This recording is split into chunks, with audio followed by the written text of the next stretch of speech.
Hello, Alexis, and thank you for joining us here. Hello.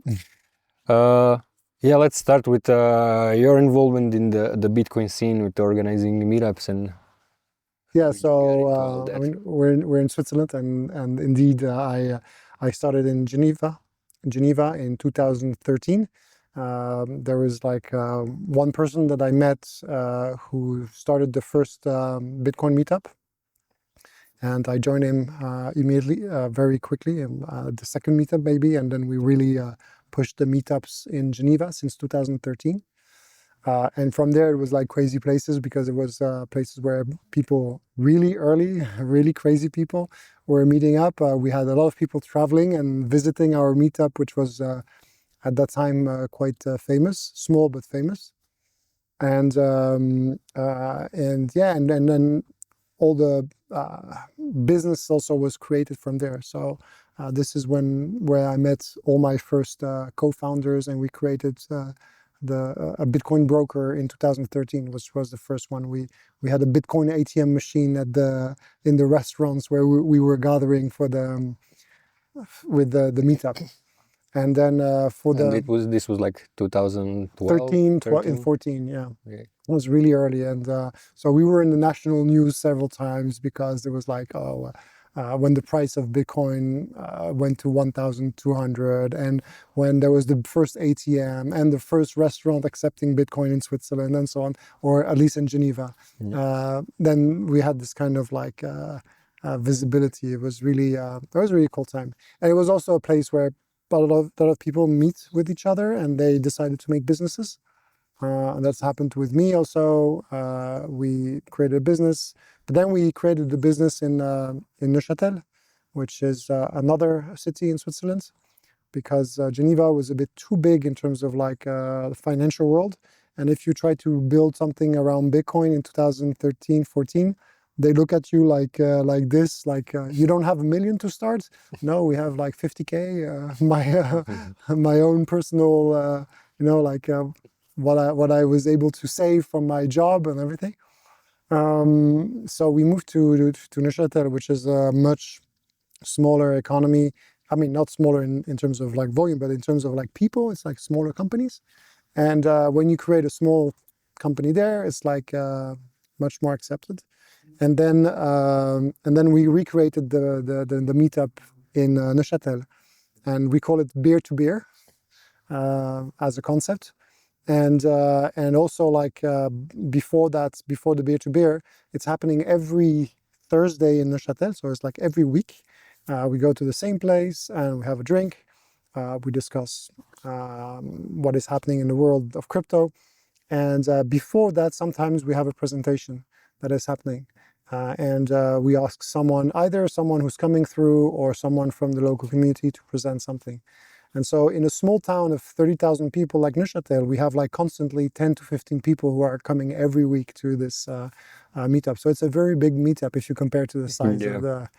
And what we did is we used these meetups as a kind of way to sense new projects also. So when people are coming, because there's a lot of people attracted to Switzerland to set up their businesses, but there's also a lot of scams, right? So there's also a lot of people who just want to benefit from this easy way to kind of be secure and launch your ICO and your token like this, whatever.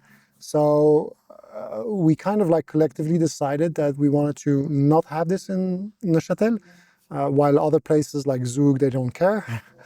And we kind of like in cooperation with also all the actors, because the state is participating in the beer to beer.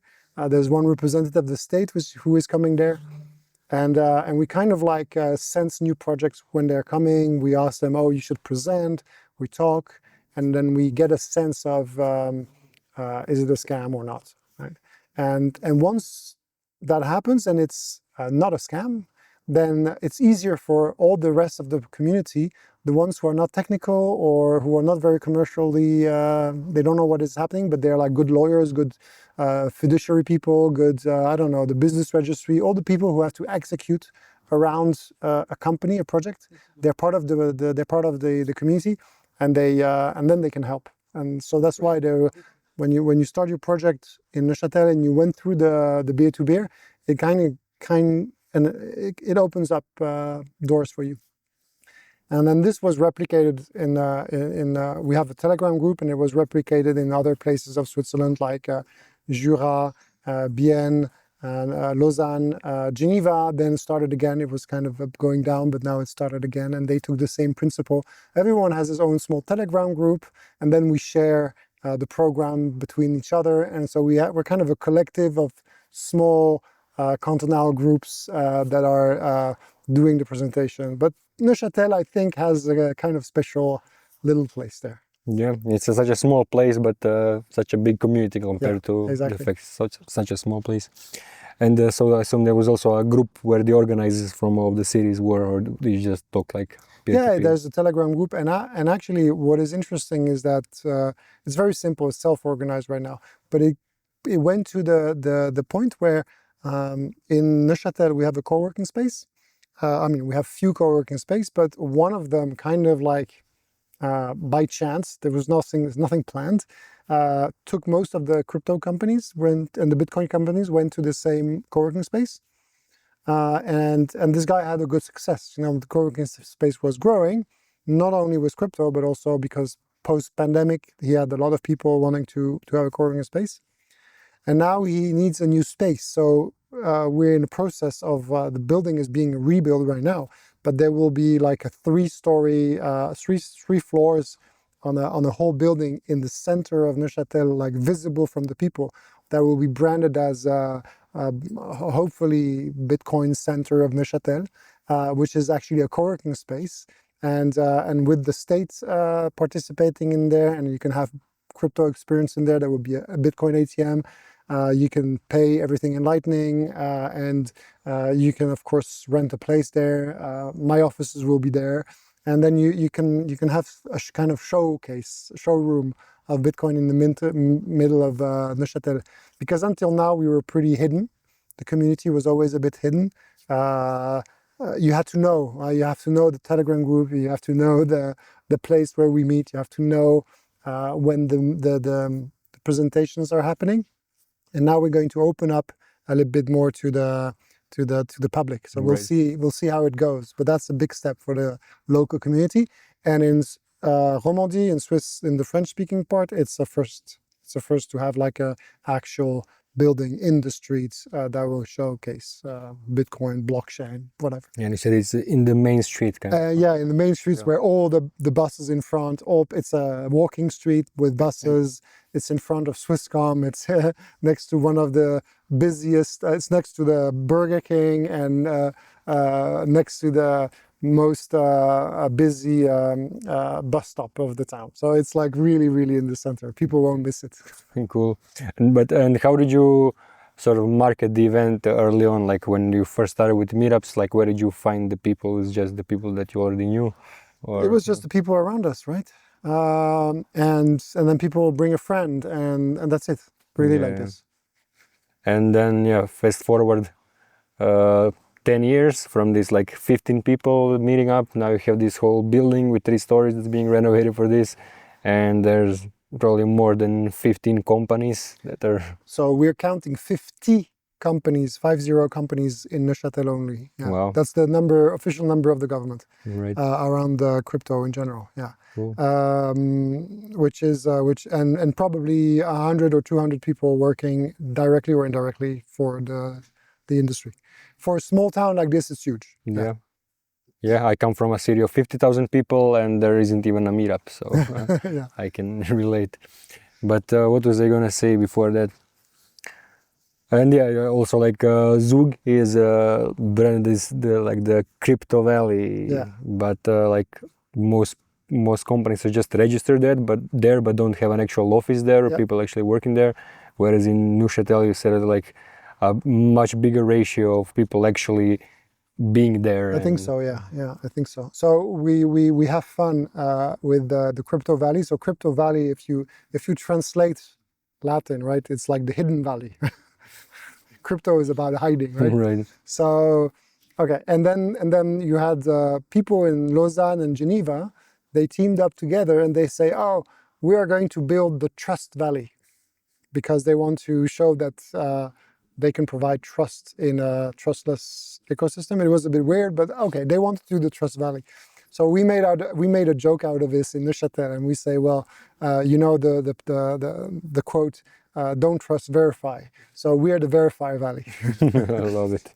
Where you have to actually socially and technically verify that things are okay, are what they're done. So that's the kind of the ethos of Neuchâtel. Yeah, you said it's a kind of it was rooted in the fact that like early on with the meetups you were kind of verifying the projects are legit or not Exactly. scams. So it was rooted like this, and it's true that in Zug we had there were so many projects that just came in there for the fiduciary system, which works fine. I mean, it did help a lot of projects, and if Zug was not there, Ethereum wouldn't be the same, right? For sure, because they found a home. Probably a financial and administrative home that maybe no one in the world would have given to them. So, but it was also abused by a lot of projects, and Zug and the Zug people, the Zug financial industry, they don't care as long as you're paying. They're happy. Yeah, doesn't make a difference to them. No. So yeah. So I think I prefer the ethos. We were maybe less successful commercially as a city. There's no like huge crazy projects that, I mean, there are few successes, but not as renowned that some of the brands that are, or the communities that go to Zug.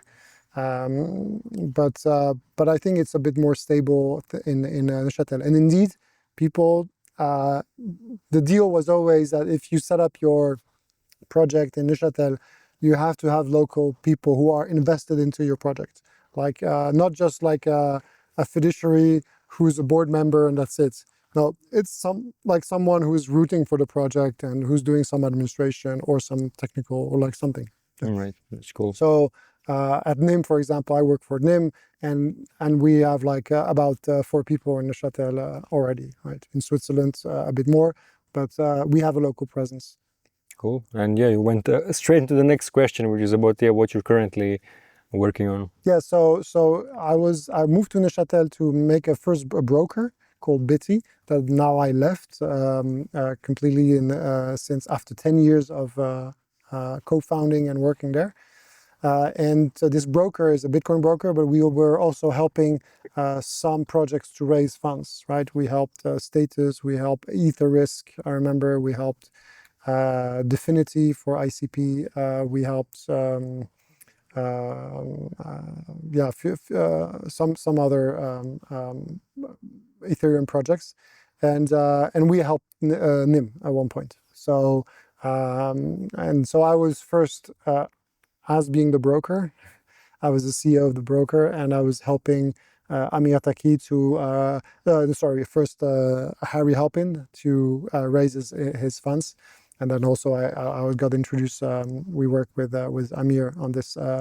But basically the Harry Halpin was like the one pushing for NIM. And I met him through the start of the projects when he started to fundraise. And I was the partner, the broker partner. Mm-hmm. And then at one point I said to him, well, let me come inside and help you from the inside, because the project was really like matching all what I wanted. So basically NIM is a privacy infrastructure. We're creating a mixnet. It's a communication network where you can where the data is mixed in a way that it becomes unobservable who you are sending a message to. And it solves a problem that until now Web3 didn't solve, is to hide the network layer of all the communications, of all the transactions. So if I'm sending a Bitcoin transaction to you, of course it's pseudonymous, but but it's possible to find out the IP address of my wallet somehow, right? If you do some good analysis on the network side. And you can see which node I've been using to broadcast my transaction, and somehow maybe if you are looking at your once you're spending this transaction, you can be found out also. So then profile can be made out of this, and it's an extra layer of information. And you can hide this. People are focusing on hiding transaction within on-chain. So with like rollups, ZK, zero knowledge proof systems, and mixers and so on. But your connection with the blockchain, with the peer-to-peer network is always visible somehow. So you can go through Tor, but it's not perfect. If they really want to catch you, they still can. So a mixnet is a good fit for the Web3 world and the blockchain world, because it can hide the network layer by removing the connection between the one who's sending the transaction and the one who's going to receive it to broadcast it. Or if you're consulting your wallet, you can hide this fact. So we're building now a first project. We have a token which incentivizes the resources, because we have 900 servers of people who are bringing resources to the network to build this mixnet, which is pretty intensive in terms of like how many servers it needs. And then there's a token that's allowed us to raise the fund and is actually creating the economy between those nodes. And the users at one point will have to somehow pay for the traffic. But to pay for the traffic, they will receive a zero knowledge proof that they paid, and they can open up the gates of the network. So we're building now the first application, which is going to be released by the end of the year, which is a VPN on top of a mixnet, which means that us, NIM, as a company, when we will sell the VPN, we won't be able to know when you're using the VPN, how you're using it, which gateways you are using, because you'll be using a decentralized system. Yeah. And is this at all related to Amir's project? So we're in the same space of the anonymity, working on the anonymity, and of course Amir's project DARKFi is trying to build up a whole concept of organization, and it's a much larger concept. With NIM, we're focusing on building the specific infrastructure, which is a mixnet, and they will. I mean, these are the kind of things that will come together at one point. If you want to interact with the organization of the dark DAO, for example, or if you want to connect to the dark IRC, using a mixnet is the next level, is the next step that it should happen at one point. If all the systems work together well, that makes sense, right? But we're in the same kind of space where we believe that anonymity is the key fight in the construction of the digital world that we're the next society. And then there will be a gap between people who can control anonymity and those who are in a transparent world. And anonymity is what is going to drive innovation, because this is where you're on your own. You protect, but no one can take your data. No one can attack you. It's a safety. It's a very strong defense mechanism, which means that everything you can do there, any value you create, if you're hidden into anonymity, you can keep for yourself or for the group of people. So you can be much more powerful as a group of people working in an anonymous setup, because you're protected by cryptography. So yeah, in that sense, we're really on the same in the same ethos. Where we differ, because there is things we differ, we decided to go through the route of fundraising through VCs, to make a large project. Amir is much more driven. DARKFi is much more driven by strong values, also organization value, and he wants to have a more organic growth, which is totally. And the two approaches are both needed, I think, and and yeah, we work a lot. I mean, we collaborate and we exchange a lot with the team of DARKFi. Cool. And do you want to speak more about why privacy matters so much, and why this technology is so important? Yeah, well, for me, it's about autonomy of the individual.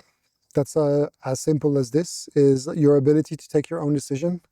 And And also, I believe that I prefer living in a society where most of the people, a majority of the people, should take their own decisions, even if in reality maybe a majority of people doesn't care, and they're happy with what they're fed from any kind of like suggestion. Oh, you should buy this new shampoo. Oh, you should buy this new car, and they would just like follow this because it's easy and it's just matching their own personality because of all the data that they're sending away, like and all the computation which is done on their profile. Their life is so easy, right? And they will have like medical watches that will make their life easier and so on. Perfect, right? But I do think with the time, if this is too important to society, then we will lose innovation, because then you have people who don't need to innovate. They never face some risky situation if everything is already prepared for them. So you need a level in the society of people who are taking risks and who are put into a risky position, because then they have to innovate, and then they have to build something to avoid a problem that they have, or to invent something new, and usually to solve a problem. And you cannot innovate if all your profile, all the things that you are doing, who you are, is already known by everyone, because it's going to be used to influence you and to put you into a certain direction. So you will lose the ability to be in a position to innovate. So that's where the concept of dark forest, right? We're in the front of a dark forest.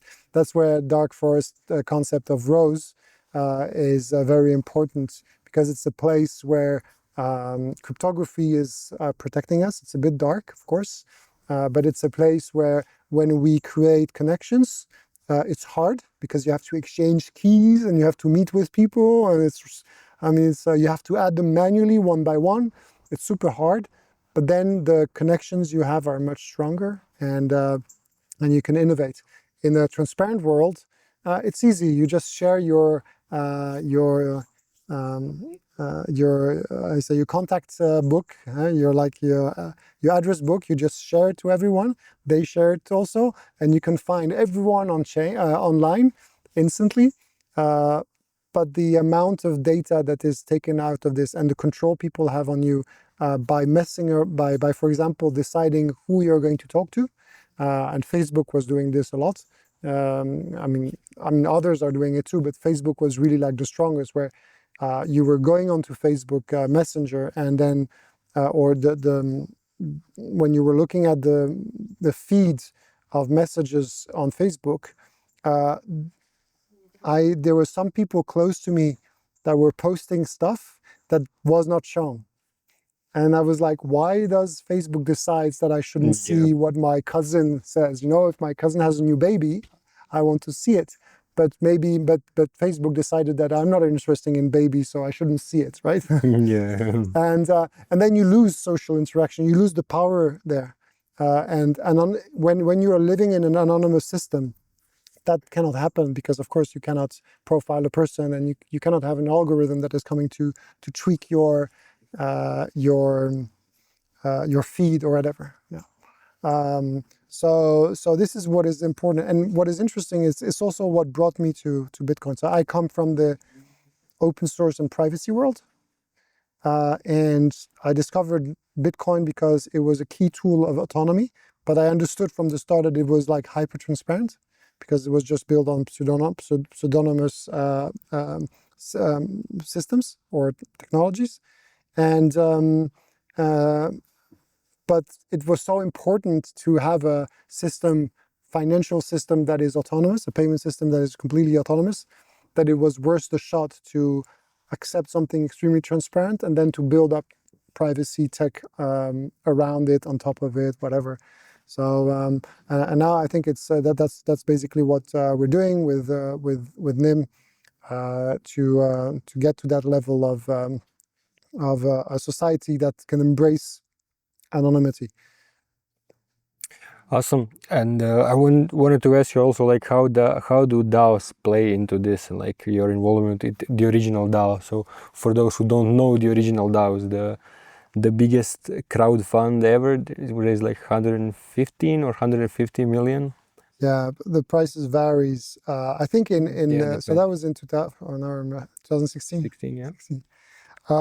So at that time I was in my broker, and one of the co-founder investor, he said, so we did. He invested into the Ethereum itself, Ratio, yeah. the ICO of Ethereum. We did a little bit also, not enough, always never enough, right?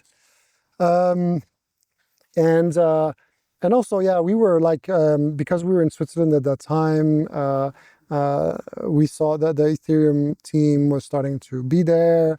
I helped organizing an event in Geneva, where we found at the University of Geneva, and Vitalik and the team came there. They presented Ethereum. It was still very like everyone was like, "Whoa, what is happening? We don't understand." It was like too complex, you know, the virtual machine on the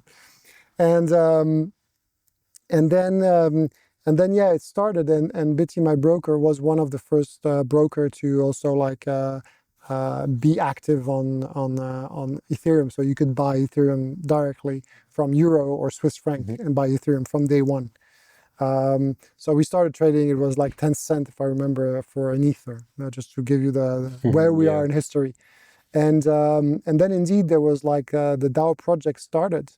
And we were really hooked up on this project. So first, as a broker, we decided that we were going to be part of the helping people to invest into the DAO, like the ICO, the first crowd sale. And so you had to send Ether, and so we designed. We did it really neatly because we couldn't take custody of the funds of people, and so but in order to have tokens, you need to send Ether to get the DAO tokens, and so if we were sending the Ether, the DAO tokens would be against our address. So we were using a function from the DAO, which was like an advanced function, which was on behalf of, or I don't remember the function, but basically you could send Ether, but then change the owner of the DAO tokens in the same transactions, right? And also, to make it really nice, we were sending to the wallet of the person 1 ETH, so that whenever the DAO would be functional, he had gas, he had the ETH that he could use to operate, use because there were so many people who at one point had to be active on the DAO and we'll get there, to get back their funds, and they had no ETH on their address. Yeah. So all our customers at that time had at least 1 ETH on their wallets, and they were able to action what was needed to be done. So we really did neat, and at that time it was the beginning. I think the price of Ether was around $1, something like this. I think it was already $10. No, $10 was in the middle. It like really okay. It really moved up during the ICO. So I think we brought some value. I mean, the value of the DAO at the beginning was 20 million in Ether, and then it went up to 150 million. But it's the same amount of Ether, right? So it's it was like 10% of the supply or something crazy. Yeah, like it was no, it was something like 14% of the supply. Yeah, something huge. Yeah, it was 14% of the supply, and it was 80% of the people in the community had a stake into the DAO. So it was like huge, and that's why it was systemic. It was a systemic thing, and I think from the 20 million, I mean, through Bitty, we put like, I mean, our clients, they put 1 million something. So we're not the big, we're not it was not we're not the biggest player, but it was like still significant, right? And so we help our customer to do this. That was cool. But then basically the DAO was not starting. We were waiting for the DAO to start. You know, there was like a whole period where we were waiting what was going to happen. and we didn't know what was blocking, and so we were able to contact the team, so the brother Jens and Stefan Thual at that time from Slock, because I was really hooked up on Slock. Actually, I thought really Slockit was like a crazy project, yeah. And they built the DAO because they wanted to have a funding mechanism for Slockit, right? That was the reason. And I thought the DAO was cool, but what hooked me up first was the Slockit thing. And then what happened is that they were in a limbo. They were waiting for something, and we didn't know what. And actually we understood. I mean, that's the discussion we had at that time, that they were blocked because of some German tax thing or administration, and basically that they were a German company and they were saying to their tax authority that they were going to work with a DAO that is going to provide money for them, and that didn't work out. There was no stupid things like there was no VAT number for the DAO, so it didn't compute. It didn't fit the form, right? Yeah. So we had this discussion, and I said, well, let's make a proxy company in Switzerland, because in Switzerland there's no restriction like this. So we created a small company that was called DAO Link, that was supposed to be this link between the DAO and the real world, like in a kind of a, not a like an oracle, but a reverse oracle, and that was enough to launch the thing, and then it started off, yeah.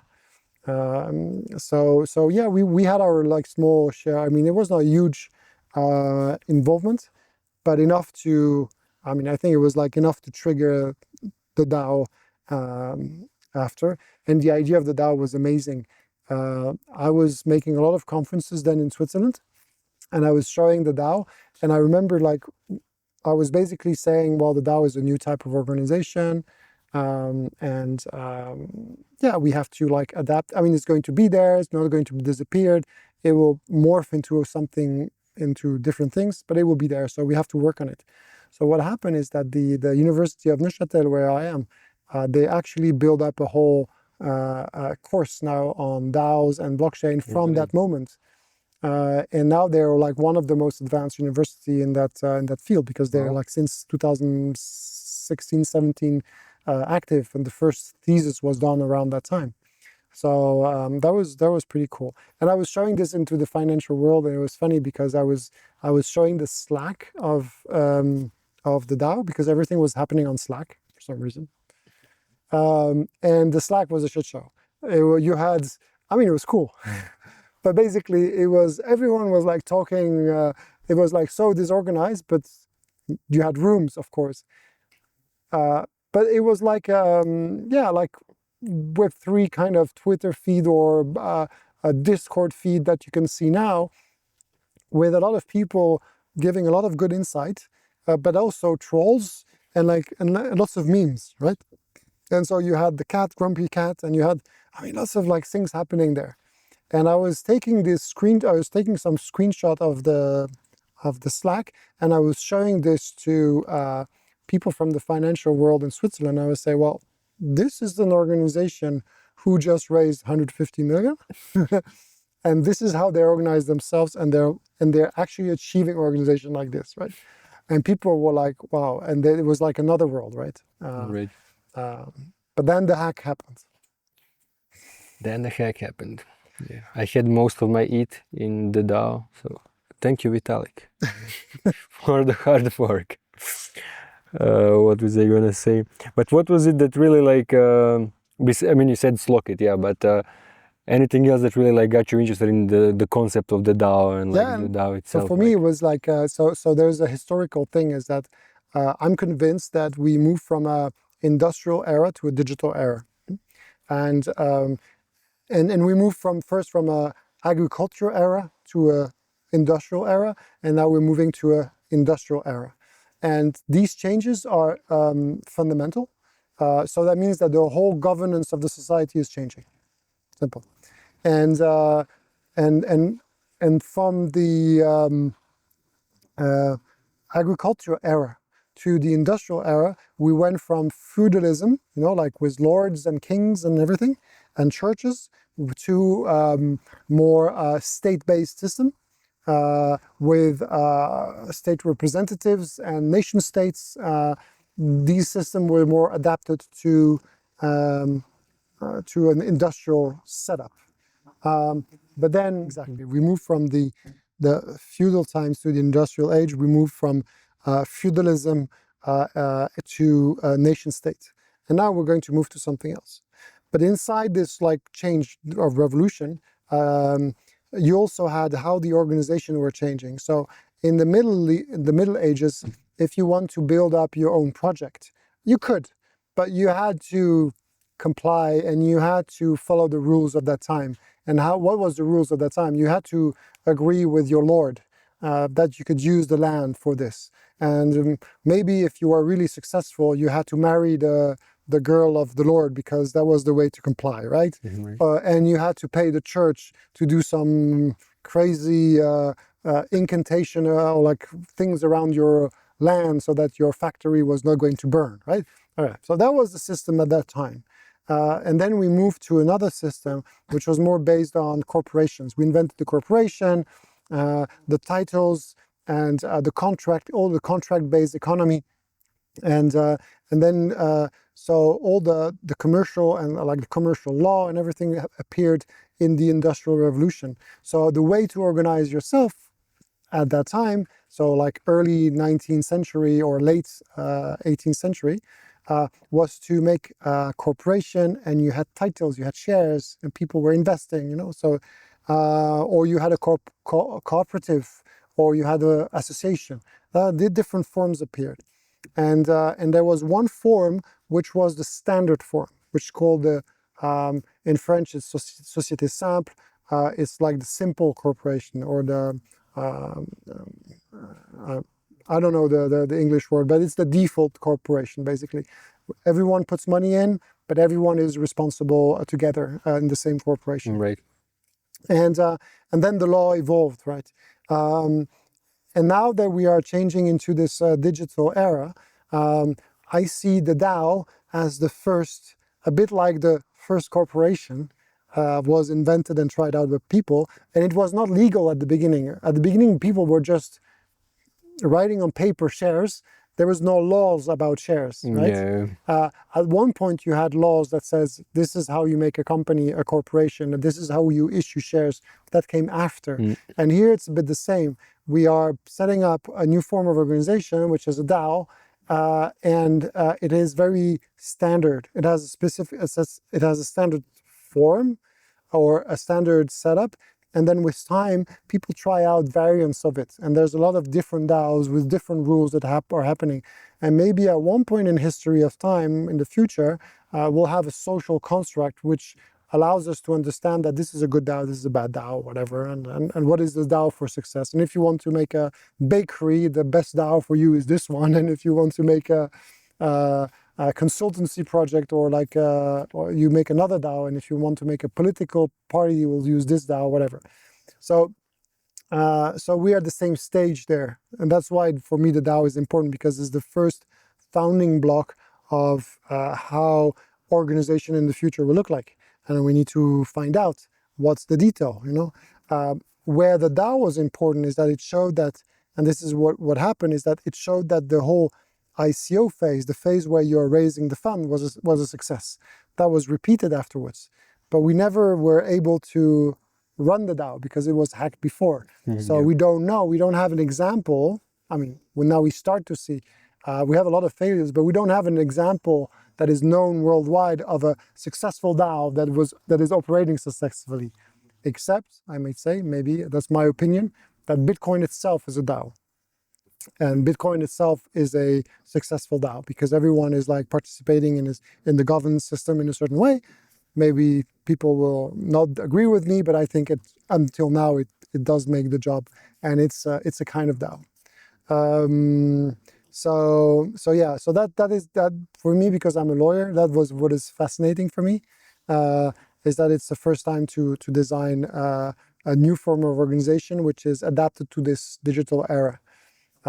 And and at the same time, it does respect all the conditions of the human being in that era that I hope we have, is like the condition of a sovereign individual, where you are in control of your keys, you are in control of your connections, you are in control of your digital life, and DAOs are a natural or type of organization for such people.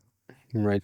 And we see the decreasing of the importance of the state, and like the previously where the company had to be registered in the state. Exactly. Now you can achieve some things in the real world without registration. But you also have to see is that registration was there for a purpose. It was not just for control. It was also a positive purpose of the registration, is to make sure that there's a certain degree of transparency in the organization, so that shareholders don't get screwed up. So that if you go to the, if there's a conflict between founders, you can go to the judge, and the judge can actually enforce stuff, right? Right. So here now we're in a different stage, because of course we have programmable DAOs. We program rules at the beginning, so a lot of the conflicts are avoided, and also the functioning of the DAO is cryptographically provable. Right, so the transactions are provable, everything is provable. So basically, it removes the necessity of registering in front of the state, because most of the interaction are already predefined in case of conflict, but not all of them, because you can still have theft or hacks or whatever. But we saw in the case of the DAO, the community reacted, and the community was able to fight back. And because it was systemic, you had the fork, which of course was contentious, but I thought it was normal. I mean, at that time when I was looking at, we were like in the project when it was happening, we were like convinced that the fork, it was not even a fork for us. It was just like, okay, we rewrite this piece in the idea of rewriting this piece in the state was like, okay, we agree on it. And we had, even though there were signs, even though some people were saying we're going to fork, we were convinced there was not going to be any fork, because we were like, why would you do this, right? There was no, I mean, 10 years later, you can say, well, now ETH Classic has no value, but at that time it was kind of a shock when it happened. So yeah. So and what is interesting is that so for the people who read the Cryptopians, so I recommend reading the Cryptopians from Laura Shin, because it kind of goes into the story of the DAO, and then the hack of the DAO, and then the search for the hacker, and the white hat group that tried to recover all of this. And so because we were like in the project, and we were already the one that provided to Slockit team the ability to like legally do things. I mean, we had the white hat group that contacted us and says, "Can you help us like to host them?" Basically. So it was a weird moment where indeed you had in my offices in Neuchâtel, where like all the crowd, and it was not known from the world, right? We were like there. I was the one writing the publishing and writing the statements from the white hats. At that time, I was in the hospital also. I almost died from an infection. I mean, that's like the side story, which is like happened at that time. But yeah, so basically we hosted the white hat until we were able to get all the money, especially on the Ether Classic side, and to give it back to the community. So we finally managed to do this, and to push even more money than we expected back to the community.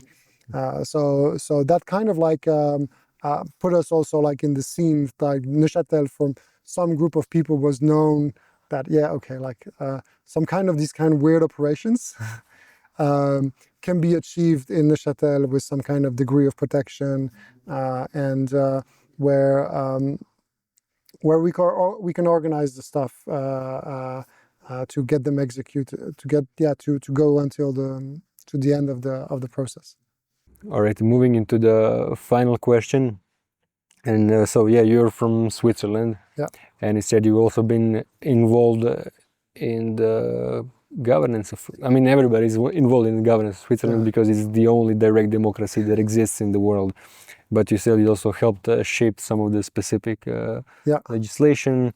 And yeah, like tell us about Switzerland and how it works, what you like about it, what you don't like about it. Yeah. So for the short story, so I'm born in Switzerland, actually, just a city next to here, not far away from my birthplace, in Thun. But then I grew up abroad in Holland, and I did my studies in France. So I studied the French legal system, and then I went back to Switzerland to work. And all my business experience and my political experience is in Switzerland. But I don't have the educational background of Switzerland, which puts me a little bit at odds, but allows me also to understand things that even Swiss people don't understand and use them. So I was really active for some time. I was president of the Pirate Party in Switzerland. Oh, cool. And I'm still a member. It's still active. And I was pretty active in the digital rights movements in Switzerland. I wrote a book about digital integrity, which is a fundamental right, the right to digital integrity, which includes, in my opinion, the right for, these are terms which are not known from the outside of Switzerland yet, but it will come, I suppose. The right for an offline life. That means the government cannot force you to connect digitally.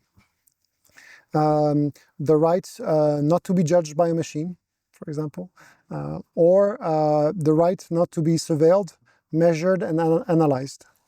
And it's a form of right to anonymity. And these rights, basically, I'm lobbying in Switzerland for some time. And what happened is that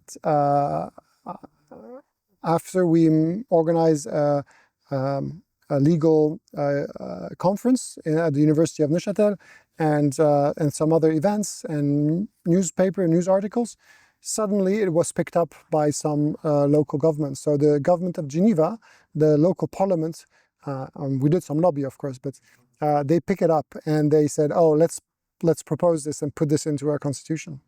They really like the concept. And so suddenly, boom, it went up into the process very quickly. And it was proposed for people to vote in Geneva. And the question was, do you want to add the right to digital integrity into the constitution next to the right to physical integrity and mental integrity? Because these are two concepts which already exist in the constitution. And in Geneva, you had 94% of the people who voted yes. So it was like strong yes. And then it kind of like made some ripple effect, and now Neuchâtel is going to vote in November from this year, and in Zurich the Pirate Party went for an initiative. So an initiative is when the government is not doing anything, the people have an option to force the government to go into action. Mm-hmm. But what you need enough, it depends on the canton, but you need enough citizens, voters, to agree that this is a topic which is important. So you make what is called an initiative, you prepare a text. So in this case, in Zurich, the text was, do you want to add digital integrity in the constitution and with some extra elements in there? And you go into the streets and you ask people to sign off. And you need 6,000 signatures in Zurich. We got 10,000. And people were just signing like one after another, boom, boom, boom. They loved it. And you have a certain time, you have 6 months to do it, and then you can push it to the government, and then the government has to take it. So that was a success. That means that coming next year, at one point now, the government has to work on a real proposal, and it will be pushed to the public. So this is a good example of when you have a very good idea, which is from its time, because people are fed up on basically what we found out is that people are anxious about the digital transformation right now, really anxious. And they're anxious for two things. One is we call it in German, digitale Zwang. That means digital constraints or like being forced into the digital world when you don't understand it or you don't want it. And especially the case that you have is when, for example, you have to make a public like a administrative task, whatever, and instead of going to the city hall, they tell you, no, you have to use this app, and then your app doesn't work on your phone, and then you have to find it, and then people are forced into this, and a lot of people, for them, it's difficult, right? Old people, too young people, people who have mental problems, or you know, I mean, we're not all equal in this society, and so for some people it's hard. And or for me, I don't want to be. I don't want to use a proprietary protocol. That's my thing, right? I want to use only open source protocol, and so I don't want to be forced into that. Right? So that was the first thing that people really connected to, and the second thing they connected to is in the age of generative AI, which is very recent now. In the sense of like how people perceive it, it's very recent.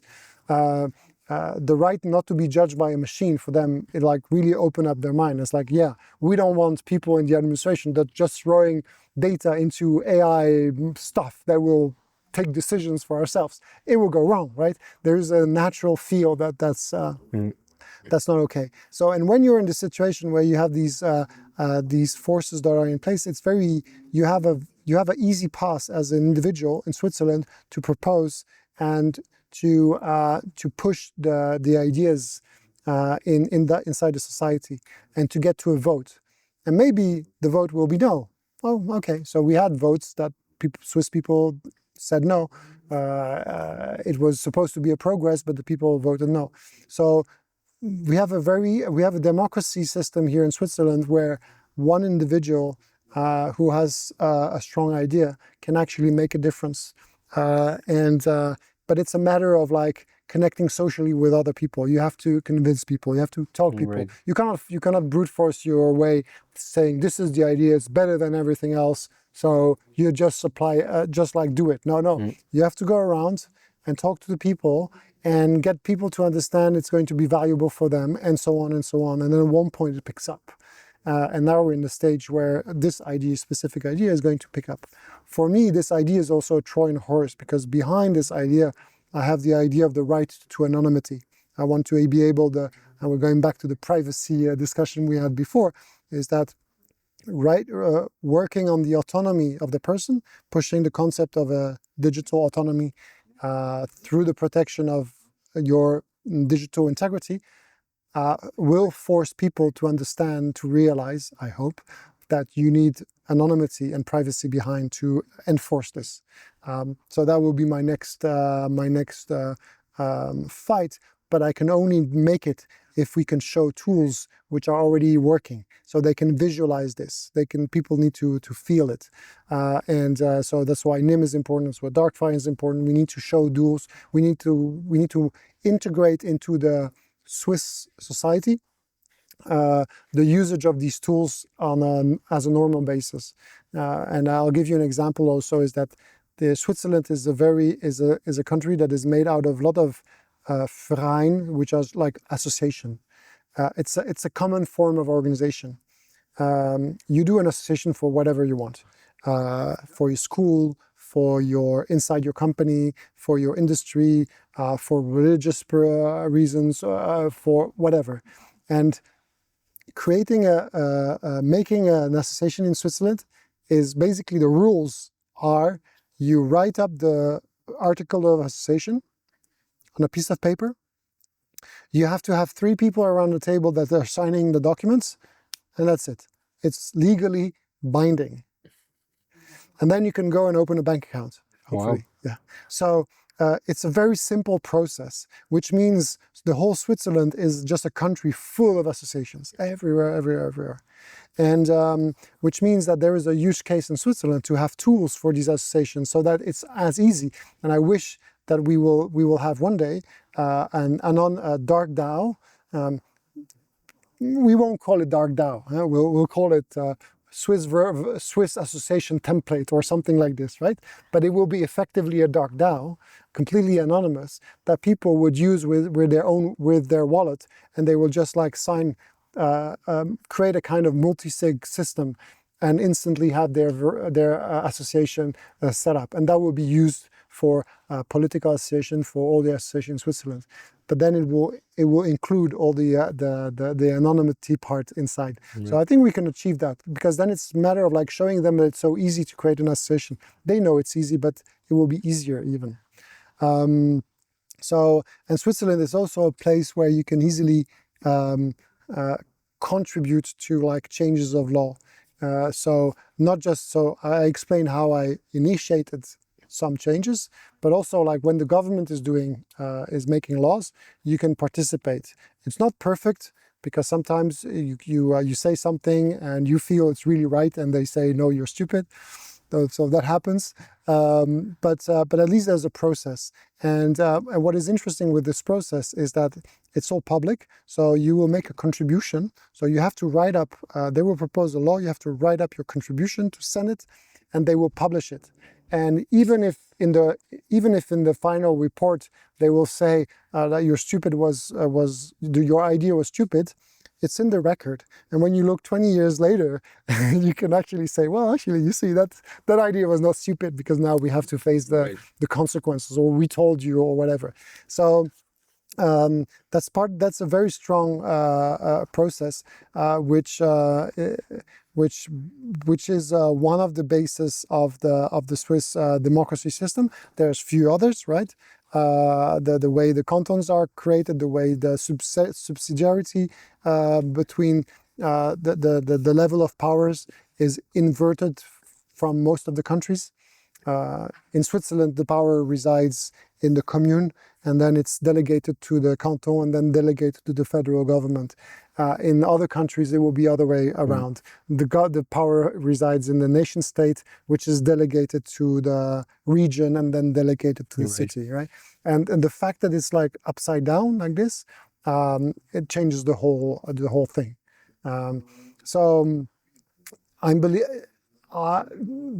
There was one belief that I had when I saw Bitcoin coming. That was like early 2010. When Bitcoin came and we started looking at this, I was looking how Bitcoin was built. You know, what is Bitcoin? It's peer-to-peer network, cryptography, consensus mechanism, a protocol. It's open source. It's a community, roughly. And you put all this together, boom, boom, boom, you build something, and you use it. You use all these blocks to make a payment system, and you get a Bitcoin. Simplifying a lot, okay. But what is interesting is that if you look at all these blocks together individually, they all naturally fit in the Swiss society. The peer-to-peer network is a decentralized system. Switzerland is decentralized. Consensus mechanism. Switzerland is a continuous consensus-looking findings machine. We're always building consensus through discussions, through vote constantly. Open source. Actually, in reality, there's no secret in Switzerland. You think there are secrets, but there are not many secrets. Everything is available. If you ask the question, they will just tell you all the secrets. There's no problem. And the standard. And there's a lot of the standards people will. That's more like obvious. So basically, looking at when you look at how. And communities also is very important in Switzerland. So when you look at how Bitcoin is built, actually the Swiss society is not far away from that. So I had the belief in the early days of Bitcoin that Switzerland would play a role that was specific, and that it would be one of the countries that would understand from the bottom up the importance or the nature of Bitcoin and peer-to-peer technologies. And I think we're on the way there, right? If you look how crypto adoption is happening in Switzerland, it's not very strong, but the industry is strong. And individually, people, they kind of get it, but there's no resistance, and it moves on. It grows nicely. In other countries, you have sometimes like more top-down approach. You know, like I love what is happening in El Salvador, but El Salvador is like pretty much top-down. Now they're trying to build from the bottom also, but initially it's top-down, right? And there's some other countries like this. So that's why I believe Switzerland is ripe for decentralized technologies, is ripe for DAOs, and hopefully it will be ripe for anonymity.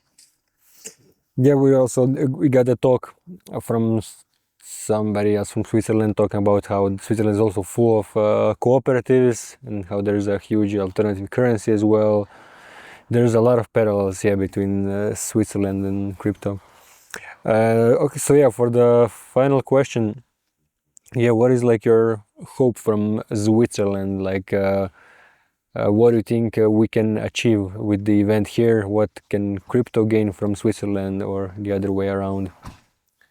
I think what Switzerland can gain from being here is, so it's a great inspiration, but it's also a chance to look at some of the more hidden things that the Swiss people won't tell you about because they are not obvious things, right? The way how the Swiss society, for example, was built around military and the management of violence. You feel everything is peaceful here, right? But most of it has been built in a spirit of managing violence and building military defense and military cooperation. And this is sometimes when we look at the good side of Switzerland, oh, it's a nice democracy. We don't see these what made them build this and how it was made. And so I think that what Switzerland being here is to dig into and to explore those more difficult topics about Switzerland, how they manage violence, for example, and how they treat also different parts of the society. Because from the outside, again, you think Switzerland, oh, people are extremely free, it's a very liberal country. But in reality, there are dark sides of the story of Switzerland where when you fall into the gaps of certain layers of society, it becomes extremely collectivist and your life is taken away from you. You have these things happening which, if it was happening in other places of Europe, it would be unacceptable. But still in Switzerland, it does happen. So there are like balances and we have to understand these balances in order to replicate what works really well. We have to understand also some of these like dark sides of Switzerland, which are there, but are actually working in the whole equation. They're part of it. All right. Yeah, what I love about Switzerland is like that there's like 30% or something gun ownership, but there's no like gun violence. Yeah, but that's one of the things I was talking about managing violence, right? If you have a gun, it's because you're part of the army.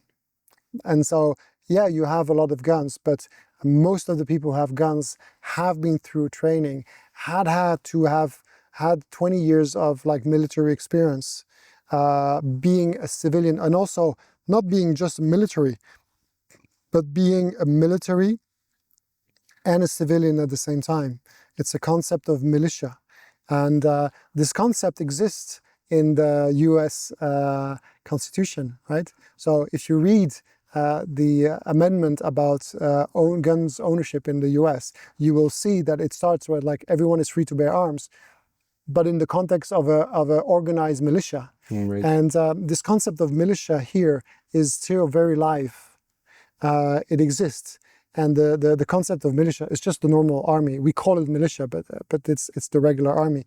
But the way it's organized, the way the power structure is done there, the way it's interconnected, it's mixed with the society, is pretty unique, and this allows this fact where you have like high gun ownership, but very strong control of the people by themselves, actually, you know. And you can go to a shooting range and you will have all the military guns there and people drinking beers, relaxing on the afternoon, and it's all cool. And you can go as a, and me, I'm not part of the military here.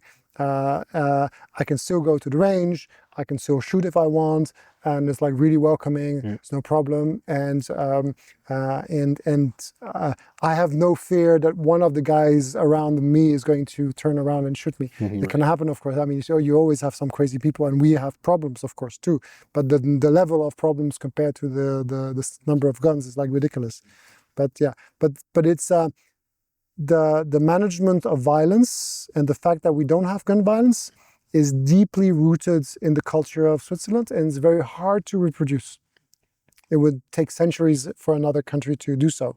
And it's not just about, oh, give free guns to everyone, right? That's not what Switzerland did. Yeah. No, they said for like generation, you had to go to the army, long service for 20 years service.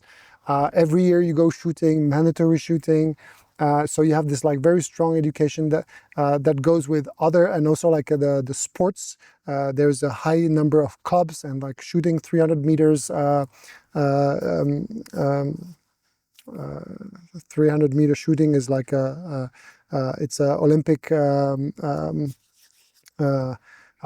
you say competition. It's a competition stuff that Swiss people, they do a lot, and so it's really part of the.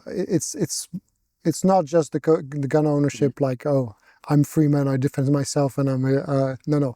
I have a gun because I'm part of a system, and that's actually a bit more collectivist than when we think of it. But it allows me as a human person in the business to be more free than most of the country. So that's a trade-off. Switzerland is a lot of trade-off everywhere.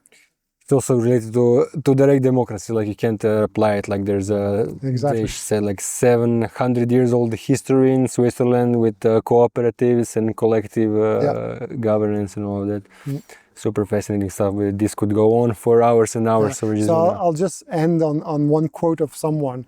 There is a French philosopher, I think it's Voltaire, who said, in the end of history, the Swiss will be right.